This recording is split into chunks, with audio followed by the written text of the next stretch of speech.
Bismillah. Assalamualaikum warahmatullahi wabarakatuh. Alhamdulillah.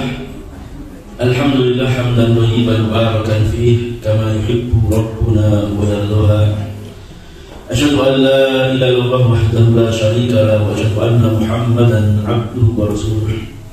Allahumma la tad'a lana dhanban illa ghafartah wa la hamman illa farajtah wa la daynan illa qadaitah wa la hajatan min hawaijid dunya wal akhirah illa qadaitaha ya arhamar rahimin. Ikan kau hormati para alim, para sepuh, para bini sepuh. Alhamdulillah di pagi hari ini semoga kita mendapatkan bagian dari doa Rasulullah SAW. Allahumma barik fi ummati fi bukuriha. Nabi pernah berdoa, ya Allah berkailah umatku ini di waktu pagi. Tidak lupa salawat dan salam semoga tercurahkan kepada uswah hasanah kita, teladan kita, panutan kita, imamuna wa qurratu a'yunina habibuna Mustafa Muhammad sallallahu alaihi wasallam. Dan semoga kita bagian dari umatnya yang kelak ditunggu Nabi SAW di telaganya, menikmati manisnya telaga Rasul sallallahu alaihi wasallam. Bapak ibu yang dirahmati oleh Allah Subhanahu wa taala, di bulan yang mulia, di bulan Syawal, sebagaimana sabda Nabi, barang siapa yang mengerjakan puasa 6 hari di hari Syawal kasyiyami dahr, maka dia mendapatkan keutamaan puasa 1 tahun. Insya Allah pada kesempatan di pagi ini, materi yang akan kami sampaikan adalah materi sirah nabawiyah, yang mana materi ini adalah materi yang berkelanjutan yang sudah kami sampaikan di pimpinan cabang Muhammadiyah Semowono setiap 2 minggu sekali kuliah subuh, hari Ahad ini kuliah subuh, dan di Secang kalau hari Ahad sore di Kedu, di Kapling Sawahan, dan kalau di Magelang ya di Pondok Pesantren Lukmanul Hakim. Bapak ibu yang dirahmati Allah Subhanahu wa taala, kenapa kita berbicara tentang sirah nabawiyah? Karena ternyata Al-Qur'an kita itu sepertiganya adalah sejarah. Berarti apa Bapak ibu? Sepertiga dari pedoman hidup kita adalah kisah. Dan Al-Qur'an konsisten mengatakan sebagai kisah, sebagaimana di awal permulaan surat Yusuf, laqad kana ahsanal qasasi, menyebutkan kisah terbaik adalah kisah di dalam surat Nabi Yusuf. Ahsanal qasas, kisah yang paling baik.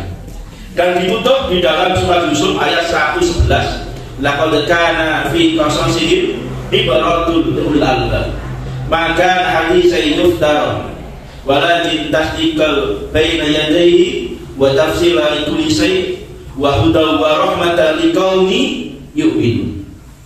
Di dalam menutup surat Yusuf ayat 111, Allah Subhanahu wa taala mengatakan laqad kana fi qasasihim ibratun liulil albab. Di dalam kisah-kisah yang ada di dalam Al-Qur'an itu bisa membuat ibrah, pelajaran bagi orang yang memiliki akal. Maka hadisnya yuftar, dan kisah-kisah yang ada di dalam Al-Quran ini bukan kisah-kisah yang mengada-ngada. Maka Bapak Ibu yang semoga dirahmati Allah Subhanahu wa taala, maka Al-Quran konsisten dengan kata kisah, bukan dongeng. Kalau dongeng itu di dalam Al-Quran disebut asatirul awwalin, ya, dongeng-dongeng terdahulu, dongeng-dongeng terdahulu. Maka Al-Quran itu berkisah. Maka mari ibu-ibu, bapak, dengan anak itu bukan mendongeng, tapi berkisah. Karena kisah itu kata Allah, maka hadisnya yuftar, bukan cerita-cerita yang dusta, kejadian yang pernah ada. Maka sayangnya di Indonesia ini lebih populer dongeng daripada kisah. Ada dongeng Kancil nolok timun, ada dongeng timun mas, andi lumut, dan yang lainnya. Karena dongeng ini sudah membumi di Indonesia. Asal pengaruh dari dongeng ini sungguh sangat luar biasa. Hari ini KPK kesulitan untuk mengungkap kasus korupsi. Ternyata kenapa? Ada cerita yang namanya kancil nyolong timun. Malingnya lebih pintar daripada petani. Maka pantas di Indonesia ini petani tidak pernah sukses. Kalau apa? Kancil nyolong timun. Maka kisah sangat bekas sekali. Maka pencurinya lebih pintar daripada petani. Maka Bapak Ibu yang dirahmati Allah Subhanahu wa taala, maka kisah itu sungguh luar biasa. Laqad kana fi qasasihim ibratun lil albab. Dan pada kisah-kisah itu ada pelajaran bagi orang yang memiliki akal. Bapak Ibu yang dirahmati Allah Subhanahu wa taala, supaya kita bisa memandang Nabi kita secara terperinci, bukan hanya sepotong-sepotong, secara sempurna, maka mari kita pelajari sirah Nabi itu dari sejak beliau lahir sampai beliau meninggal. Maka para ulama membagi, lebih mudahnya itu mappingnya dengan usia. Maka ulama membagi usia pertama sampai usia 40 tahun. Ini bagian pertama gitu. Kemudian bagian yang kedua adalah usia 40 tahun sampai usia 63 tahun. Sesuai dengan hadis yang diriwayatkan Ibnu Majah, Nabi SAW bersabda, dia bersabda dengan sabda beliau mengatakan dengan sabdanya itu bahwa rata-rata akmalul hadhihi ummati, rata-rata umur umatku baina sidina wa sab'in, antara 60 sampai 70. Yang lebih daripada itu sangat sedikit. Akmalul ummati baina sidin wa sab'in. Ternyata betul Bapak Ibu, yang lebih daripada usia 60 tahun itu sangat sedikit. Ternyata Nabi Muhammad SAW sesuai dengan apa yang beliau sabdakan. Beliau antara 60 sampai 70. Usia beliau 63 tahun lebih 4 hari. Dan ini sama dengan penerus beliau, Abu Bakar As-Siddiq. Beliau meninggal tahun 13 Hijriah. Kalau Nabi meninggalnya 11 Hijriah. Berapa usia Abu Bakar? 63 tahun. Nabi dengan Abu Bakar ini selisih 3 tahun, lebih tua Rasul. Walaupun Abu Bakar besan Rasulullah Shallallahu Alaihi Wasallam. Kemudian Umar bin Khattab. Berapa usia Umar bin Khattab? Beliau wafat tatkala ditikam oleh Abu Lu'lu'ah al-Majusi, tatkala beliau menjadi imam sholat. Beliau meninggalnya usia sama dengan Nabi, 63 tahun. Meninggal pada tahun berapa ibu-ibu? 23 Hijriah. 20 tahun beliau memimpin ya. Usianya berapa? 63. Kemudian Utsman bin Affan radhiyallahu anhu meninggal pada tahun 36 Hijriah. Usia berapa? Bapak Ibu? Berapa? Nek di sana nanti dapat hadiah kali. Panitia siap enggak boleh? Berapa usia Utsman? Meninggal? Berapa? 63. Usianya 80 tahun. Benar 80 tahun ya.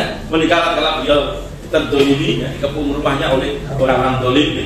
Meninggal dalam kondisi teraniaya. Kemudian mengganti beliau Ali bin Abi Thalib, wafat pada tahun 40 Hijriah. Berapa usianya Ali? Berapa? Meninggal. Ini perlu kita teliti betul ya. Usianya Ali bin Abi Thalib 63 tahun. 5 orang Nabi dan Khulafaur Rasyidin. Itu yang 80 tahun cuma Utsman bin Affan. Bapak Ibu yang semoga dirahmati Allah Subhanahu wa taala, karena waktunya cuma 1 jam. Jadi kita belajar sirahnya mungkin baru pengenalan lagi. Maka usia 40 tahun itu oleh para ulama disebut usia Allah Subhanahu, usia dari 1 sampai 40 tahun. Dari lahir sampai 40 tahun adalah usia di mana Allah Subhanahu wa taala menyiapkan nabinya. Usia persiapan. Usia apa? Persiapan. Kalau usia 40 sampai 63 tahun, berarti cuma 23 tahun. itu adalah di mana Allah Subhanahu wa taala memberikan tugas ke Rasulullah. Ini menjadi hikmah yang luar biasa bahwa masa persiapan itu lebih panjang daripada tugas. Betul nih. Termasuk dengan di belajar sabar akan dengan melihat nih antara mangga yang belum matang kemudian diembu biar matang di bawah dengan mangga yang matang di pohon itu harganya lebih mahal mana Bapak? Lebih mahal yang mangga di masak di pohon. Perlu kesabaran. Bagaimana Nabi SAW ini di masa-masa persiapan itu lebih lama. Maka di mana perjuangan dakwah kita ini, maka tatkala kita ingin mengambil hasil, memetik hasil ini, maka persiapannya harus lebih matang. Maka persiapan harus lebih panjang daripada hasil yang akan kita peroleh. Kemudian 23 tahun itu adalah masa penugasan. Dan masa penugasan itu dibagi dua. 13 tahun di Mekah itu oleh para ulama disebut sebagai masa Nabi membangun pondasi. Pondasi untuk para sahabat. Membangun pondasi lebih lama. Biar kuat bangunan ini. Diberi apa? Dibangun dengan pondasi. Maka para sahabat ini Masya Allah generasi yang kokoh. Kenapa? Dibangun pondasi selama 13 tahun. Kalau 10 tahun itu adalah masa di mana Allah Subhanahu wa taala memberikan beban kepada nabinya. Beban seberat apapun karena pondasi itu kuat, insya Allah kuat. Maka kalau dengan baca Al-Quran, ada Quran ayat-ayat yang turun di Mekah. Disebut apa? Ayat Makkiyah. Ada turun di kota Madinah, maka disebut Madaniyah. Ayat-ayat tentang Makkiyah ini rata-rata berisi tentang keimanan, tentang akidah, tentang dasar. Sedangkan ayat yang turun di Madinah ini berisi tentang hukum, tentang perintah dan larangan, tentang beban. Tentang apa? Beban. Sholat, puasa, dan zakat, haji itu tentang beban. Walaupun sholat turun di dalam besok, tapi rata-rata perintah Allah itu turun di kota Madinah. Bapak ibu yang semoga dirahmati oleh Allah Subhanahu wa taala, Allah berfirman, "Wasta'inu bis-sabri was-shalah." Minta tolonglah kepada Allah dengan sabar dan sholat. Maka kalau kita melihat indikator sholat kita itu betul, itu indikatornya dia sudah tidak merasa sholat itu menjadi beban. Maka Bapak Ibu kita mulai di dalam materi Sirah Nabawiyah, di dalam buku Khulasah Nurul Yakin fi Sirati Sayyidil Mursalin. Ini khulasah ringkasan. Ringkasan ini ditulis oleh seorang militer yang pernah tugas di Indonesia. Tepatnya tugasnya di Singkawang, di Kalimantan Barat. Kitab aslinya ini penulisnya adalah seorang ulama Mesir, ulama Mesir menulis kitab ini.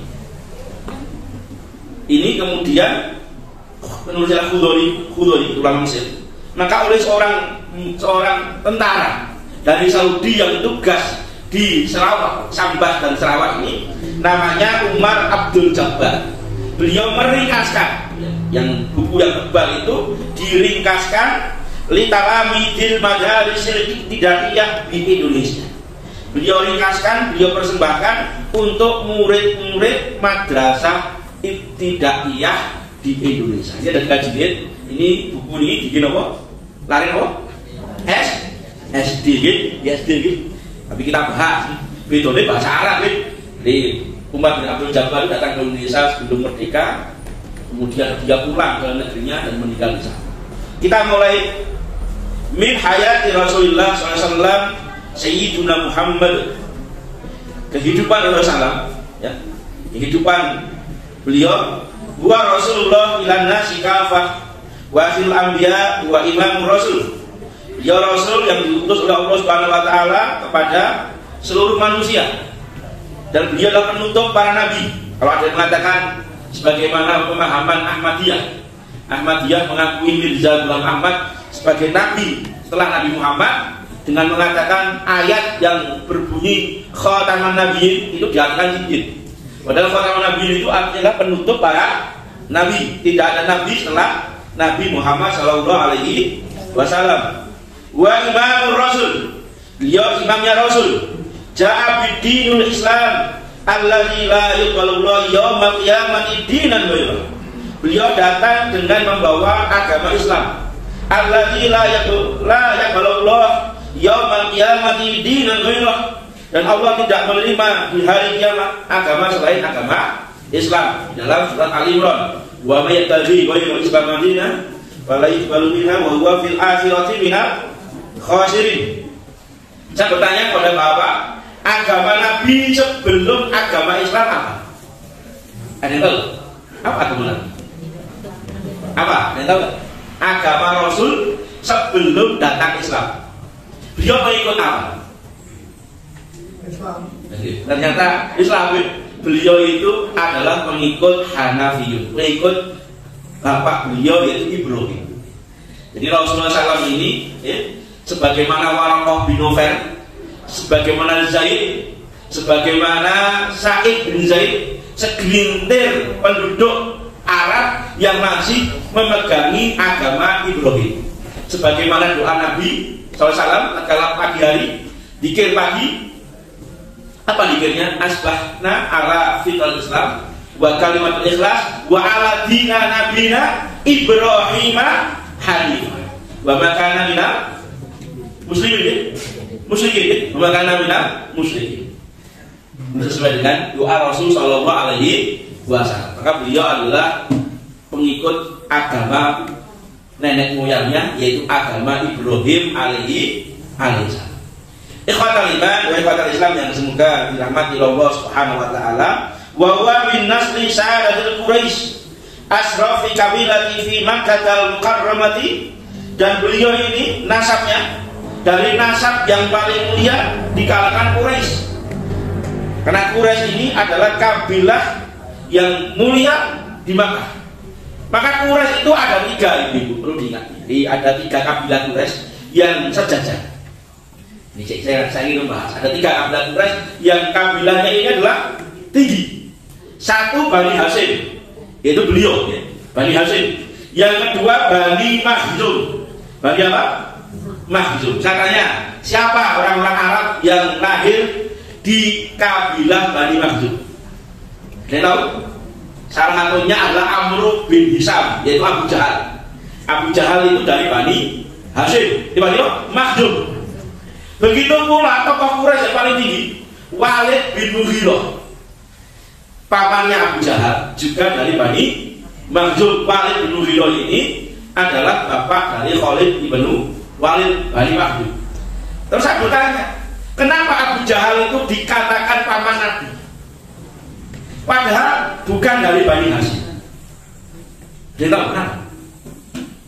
Paman itu jauh. Ternyata para ahli nasab itu menerangkan kenapa Abu Jahal itu termasuk paman Nabi, karena nenek dari Nabi, yaitu bernama neneknya, bernama Fatimah itu, istrinya Abdul Muthalib itu dari Bani Makhzum. Berarti yang nasab dengan Abu Jahal itu jauh. Berbeda dengan Abu Lahab. Saya ceritakan berbeda dengan Abu Lahab. Kabilah yang ketiga yang memiliki nilai tinggi di Quraisy adalah Bani Abdul Syam atau Bani Umayyah. Di sana ada Utsman bin Affan, ya? Di sana ada Muawiyah bin Abu Sufyan, ada Abu Sufyan. Ini dari Bani apa? Bani Abdul Syam atau Bani Umayyah. Maka kenapa Abu Jahal itu sangat benci kepada Nabi? Itu karena perkara sepele. Ternyata antara Bani Makhzum dan Bani Hashim itu selalu bersaing. Tapi tak kala ada dari seseorang dari Bani Hashim yang mengaku menjadi seorang nabi, dan nabi itu puncak dari jabatan manusia, maka Abu Jahal tidak mampu menandinginya, maka beliau marah betul. Dia mengatakan, kadang kami menang dengan Bani Hashim, kadang kami kalah. Tapi kalau Bani Hashim ada yang mengaku jadi nabi, maka Abu Jahal sudah tidak bisa mendahului Bani Hashim. Inilah kenapa terjadi perseteruan antara Abu Jahal dengan Rasulullah SAW berawal dari persaingan antar kabilah. Bapak Ibu dalam Allah Subhanahu wa taala, dan perlu diingat 4 khulafaur rasyidin semua dari Quraisy. Caranya Abu Bakar Bani apa? Beliau Bani Tamim. Bani Tamim itu Bani Tamim Quraisy tapi tidak selevel dengan Bani Hashim. Umar bin Khattab Bani apa Ibu? Bani Adi. Bani Adi. Utsman bin Affan beliau Bani Abdul Sami, Bani Umayyah. Sedangkan Ali bin Abi Thalib sama dengan Nabi, yaitu Bani Hashim. Wa yatasilu nasabuhu bi Ismail ibn Ibrahim alaihissalam.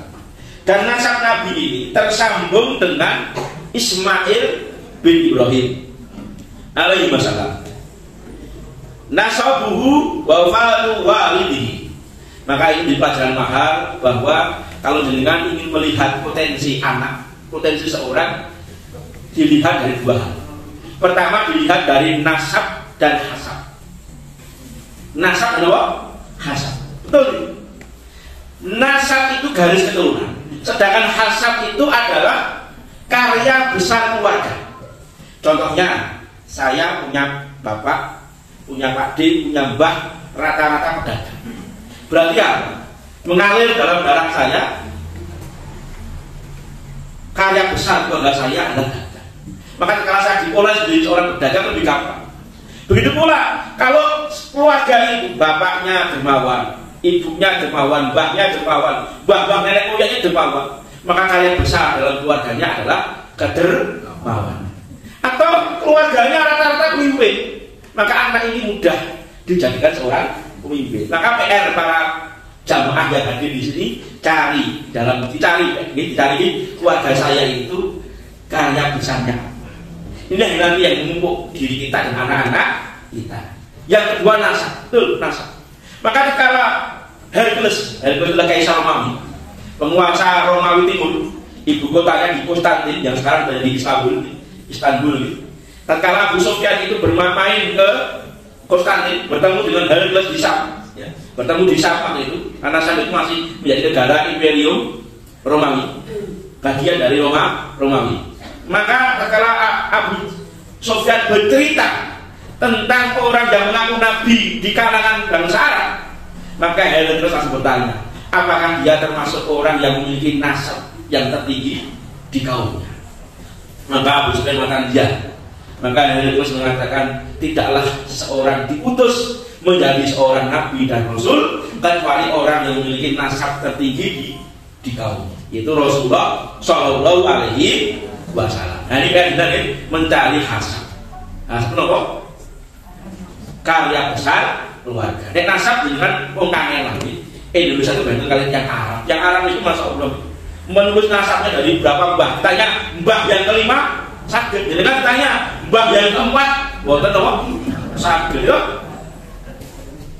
Kita ini kehilangan apa? Garis keturunan.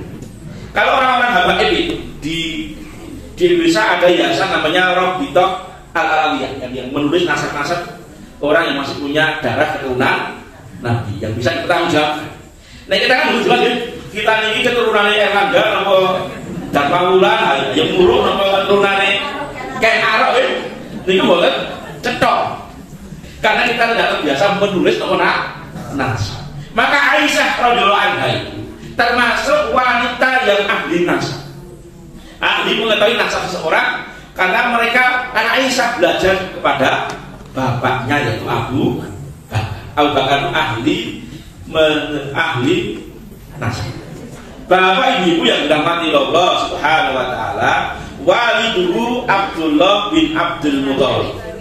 Bapaknya namanya Abdullah bin Abdul Muthalib bin Hashim bin Abdul Manaf bin Qusay bin Kilab. Nah, nanti sampai Adnan. Kalau Adnan sampai Nabi Ismail itu terjadi perselisihan kalangan ahli nasab tentang nama-nama yang disebut. Tapi kalau dari Abdullah sampai Adnan tidak ada perselisihan. Nanti kalau Adnan ke atas memang terjadi perselisihan para ahli nasab tentang menuliskan nasab Rasulullah SAW, tapi intinya beliau tersambung dengan Ismail bin Ibrahim. Wa ummu, ibunya Aminah bin Wahab bin Abdul Makna bin Zuhra bin Kilab. Fatat dami'u ummuhu ma'awalidihi fi jaddil khamis. Bertemu nasab ibunya dan bapaknya itu di kakek yang kelima, huwa Kilab. Kilab itu artinya apa? Nama belakangnya? Nama artinya Kilab? Kilab itu jamak nih. Jamak dari nama kalbun. Nama Kilab itu segawon. Nah saya bertanya sekarang, kenapa kakek Nabi ini disebut Kilab? Maksud segawon, kenapa? Tidak tahu kenapa? Ternyata Kilab itu julukannya. Namanya Zaid. Kakek Nabi itu adalah orang yang ahli berburu. Rumit berburu itu betul apa? Anjing dia berburu. Karena dia jago berburu, dijuluki apa? Kilab. Ini sejarah. Walaqad wafiya walidu wa wa fi batni ummi. Dan sungguh meninggal bapak beliau yaitu Abdullah tatkala Nabi Muhammad SAW berada dalam perut ibunya. Wa umruhu samaniya asana. Dan bapaknya meninggal di usia 18 tahun. Demikian Pak, dengan nikah 12 nih. Paling enggak usia 17 menikah. Meninggal usia 18 tahun, 18 tahun. Wa dufina bil Madinah, dan dikuburkan di Madinah wala yadruk lahu syai'an nama. Dan bapaknya Abdullah ini tidak meninggalkan sedikit pun dari harta, kecuali satu orang budak namanya Ummu Aiman. Budaknya namanya Ummu Aiman. Saya bertanya hari ini, Ummu Aiman itu menikah dengan siapa? Maka Nabi pernah bersabda, barang siapa yang menikahi Ummu Aiman, dia mendapatkan surga. Siapa suami Ummu Aiman? Padahal itu padahal dia adalah pengasuh Nabi. Pengasuh Nabi. Inilah pentingnya kita belajar sejarah. Jangan sampai jarak kita dengan Nabi itu padahal Nabi itu sebagai qudwah hasanah. Apalagi kita sebagai pengikut Rasulullah Sallallahu Alaihi Wasallam. Kadang-kadang kita mendapatkan sirah itu hanya sepenggal. Aiman itu menikah dengan anak angkat Nabi, yaitu Zaid bin Harisah. Zaid bin Harisah. Coba bilang kembali, anak angkat Nabi itu pengasuh Nabi. Canam itu mbah-mbah ya. Canam itu apa? Mbah-mbah. Tapi karena apa? Janji Nabi. Itu mbah-mbah tapi surga ya. Meremlek bener-bener ya. Bener-bener. Nah surga gimana? Ternyata Nabi menikah dengan Nabi Zaid bin Harisah yang dulu namanya Zaid bin Muhammad, karena belum turun ayat tentang penghapusan anak angkat. Nama aslinya Zaid bin Harisah. Dari pernikahan Zaid bin Harisah dan Ummu Aiman punya anak. Ya Robi, bahwa anak dia punya anak. Anaknya namanya Usamah bin Zaid, menjadi salah seorang panglimanya Rasulullah Shallallahu Alaihi Wasallam, dan termasuk wasiat Nabi menjelang wafat. Nabi pernah berkata kepada sahabat, berangkatkanlah pasukannya Usamah bin Zaid ke negeri Syam. Masya Allah, Mbah dapat anak, dan anak yang sembarangan, anaknya Usamah bin Zaid. Ikhwatal Islam, wiladatuhu wa radha'atuhu, kelahiran Nabi dan pengasuhan Rasulullah Sallallahu Alaihi Wasallam. Wulida sallallahu bi Makkah yauma Isnin. Nabi Muhammad dilahirkan di kota Mekah di hari Senin. Ini para ulama tidak berselisih pendapat, karena Nabi mengatakan saya lahir di hari Senin. Syariah Saramil Rabiul Awal Amal Fil, tanggal 12 Rabiul Awal. Ini terjadi perselisihan di kalangan ulama. Kalau jangan baca kitab Rahimul Maktum, Nabi itu lahirnya 9 Rabiul Awal. Kenapa para sahabat berselisih? Karena Nabi itu lebih tua daripada sahabat. Pantes nek tanggalnya lebih tua. Di zaman Nabi belum ada penanggalan. Di zaman Nabi sampai zaman Abu Bakar belum ada penanggalan tahun. Belum ada penanggalan tahun. Nek tanggal ada, hari ada, tapi yang enggak ada tahun. Maka Nabi lahir di tahun gajah. Maka tahun itu dinisbahkan, disandarkan dengan peristiwa yang terjadi. Waktu itu kota Mekah diserang pasukan bergajah, maka disebut tahun gajah. Termasuk tahun di mana Nabi kehilangan paman dan istrinya disebut Amul Husni. Tahun apa? Kesedihan. Jadi karena tahunnya belum ada. Maka jadi berbeda pendapat, ada yang mengatakan 12 Rabiul Awal, ada yang mengatakan 9 Rabiul Awal. Walaupun ada pendapat-pendapat yang lain. Wa sumiya amu wiladatihi amal fil. Ya, dinamakan tahun kelahiran beliau adalah tahun gajah. Li'anna malikal habasah arsala amal wiladatihi jaisan ila Makkah. Karena di tahun itu Raja Habasah ya mengirim ya pasukannya bergajah pada tahun di mana Nabi lahir. Lihat bil Ka'bah, untuk menghancurkan Ka'bah, wa kana fihi filun azim, dan bersama Abraha itu ada gajah yang besar. Saya bertanya lagi, kenapa Raja Abraha disebut Malikal Habasyah, Raja Ethiopia? Padahal kita kenal Abraha itu Raja Zaman. Gitu? Raja Zaman. Ada yang tahu? Dia bisa jawab, insya Allah hadiah. Saya ingin cerita bahwa di zaman Nabi itu yang kuat itu cuma dua, Imperium Romawi dan Imperium Persia.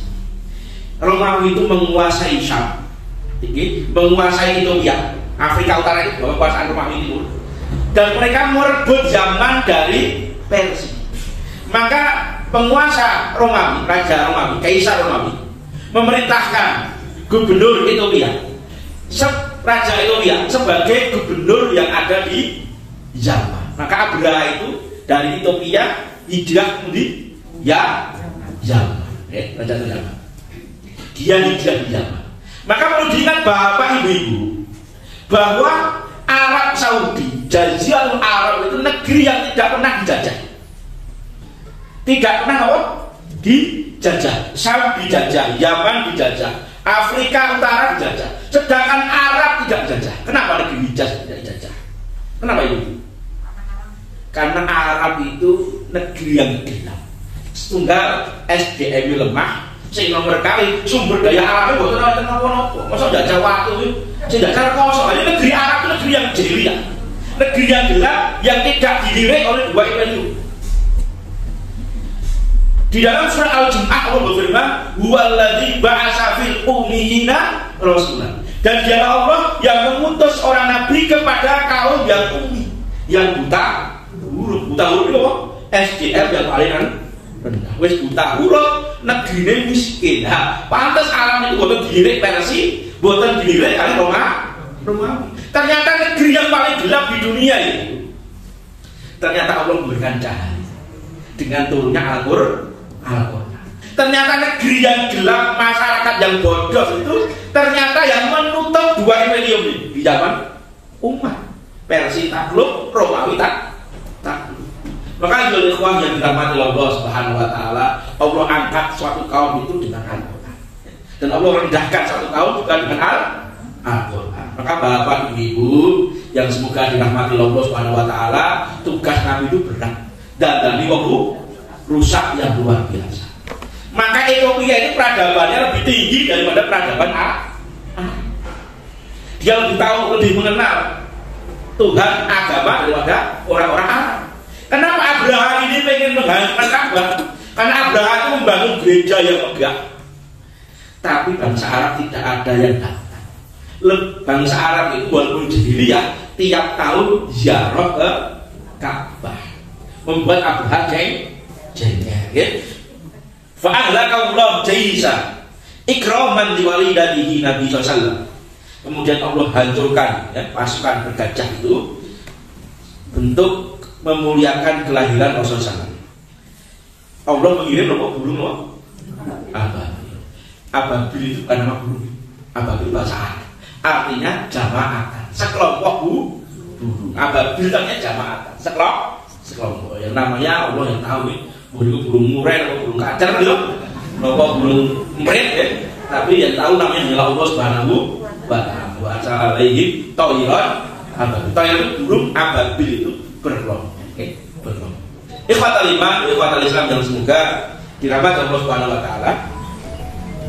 Wa arda'ahu ba'da ummi Suwaibatul al-Islamiyah khadimatu ammihi Abi Lahab. Setelah beliau disusui ibunya, kurang lebih seminggu, Nabi disusui oleh budaknya Abu Lahab yang namanya Suwaibah al-Islamiyah. Bersamaan Suwaibah itu juga menyusui Hamzah, juga menyusui Abu Salamah. Jadi Hamzah bin Abdul Muthalib itu paman Nabi, juga sekaligus saudara sepersusuan Nabi. Kok ya paman ya saudara sepersusuan. Jadi Hamzah dengan Nabi itu hanya selisih berapa hari? Atau berapa minggu? Kok bisa? Ternyata Abdul Muthalib itu punya istri 4. Gitu, benar nih? 4. Saya cerita ya. Istri pertama itu melahirkan ayah Abu Thalib, Abdullah sama Nabi, Sofiyah binti Abdul Muthalib, yaitu bibi Nabi yang punya anak namanya Zubair bin Awf. Maka Abdullah bapak Nabi dengan Abu Thalib itu saudara seayah seibu. Sedangkan istri yang kedua melahirkan Abu Lahab. Abu Lahab itu nama aslinya, nama asli. Abu Lahab itu gelar, Lahabnya yang menyala-nyala. Gelar kehormatan bangsa Arab kepada dia, orang yang memiliki kecerdasan di luar rata-rata. Maka gelarnya apa? Abu Lahab. Namanya asli Abu Jahal. Sebagaimana Abu Jahal itu gelar dari orang-orang Arab namanya Abu Hakam, bapak ilmu pengetahuan. Tapi Nabi mengatakan Abu Jahal karena menolak hidayah. Ya. Istri yang ketiga ini melahirkan Hamzah bin Abdullah. Sedangkan istri yang keempat melahirkan Abbas bin Abdul Muthalib. Maka kala Abdullah lahir, kakeknya Abdul Muthalib juga punya anak. Dua anak kan diputu. Maka bapak ibu yang dirahmati Allah Subhanahu wa taala, ini ya, berarti Abu Lahab itu paman beda nenek ya, tapi satu kakek. Bapak ibu yang dirahmati Allah Subhanahu wa taala, ada sebuah hadis, tapi hadis ini diperbincangkan. Hadis ini dikatakan, hadis ini ada mengatakan dhaif, walaupun Ibnu Hajar Asqalani mencantumkan dalam Fathul Bari. Hadis itu menerangkan bahwa ada saudara dari Abu Lahab yang bermimpi Abu Lahab itu diringankan siksanya gara-gara memerdekakan Suwaibah al-Aslamiyah, yaitu budaknya yang menyusui nah gara-gara mendengar kabar gembira ponakan yang lahir, budaknya dibebaskan. Ada yang mengatakan ini hadis sahih, tapi hadis ini menyelisih firman Allah Subhanahu wa taala di dalam surat Al-Furqan. Di dalam Al-Furqan ayat 23 Allah berfirman, wa qadimna ila ma amilu min amalin faj'alnahu haba'an mansura. Dan dihadapkan ya, kepada Allah Subhanahu wa taala amalan-amalan orang-orang kafir itu, Allah jadikan amalan itu sebagai mana debu yang berterbangan. Maka para ulama sebagian sepakat bahwa hadis itu adalah hadis dhaif, tidak akan mungkin. Dan kecintaan Abu Lahab kepada Nabi Muhammad itu hanyalah kecintaan karena nurani seorang paman kepada keponakan, bukan kecintaan karena keimanan. Nabi pun cinta kepada Abu Lahab. Bukti cinta Nabi kepada Abu Lahab, Nabi menikahkan 2 orang anaknya kepada 2 orang anak Abu Lahab. Utbah menikah dengan Ruqayyah. Utaibah binti Abdullah bin Abdullah menikah dengan Ummu Kulsum. Itu luar biasa. Walaupun akhirnya Abu Lahab memerintahkan anak-anaknya untuk menceraikan seluruh istri-istrinya. Kemudian dinikahi Utsman. Ya? Utsman menikah dengan Ummu Kulsum menikah. Sampai Utsman tidak berangkat perang Badar karena merawat istrinya yang satu. Menikahi lagi dengan Ruqayyah juga menikah. Sampai Nabi Muhammad SAW memberikan gelar kepada Utsman bin Affan Dzunurain, orang yang memiliki 2 cahaya, ya, 2 cahaya. Itu bukti cinta Nabi pada paman. Tapi cinta itu berpisah karena keimanan, karena keimanan. Bapak ibu yang semoga dirahmati oleh Allah Subhanahu wa taala. Summa Halimatu Sa'diyah, kemudian yang menyusui Nabi yang kedua, yang ketiga setelah Suwaibah adalah Halimah Sa'diyah. Halimah Sa'diyah dari Bani Sa'ad.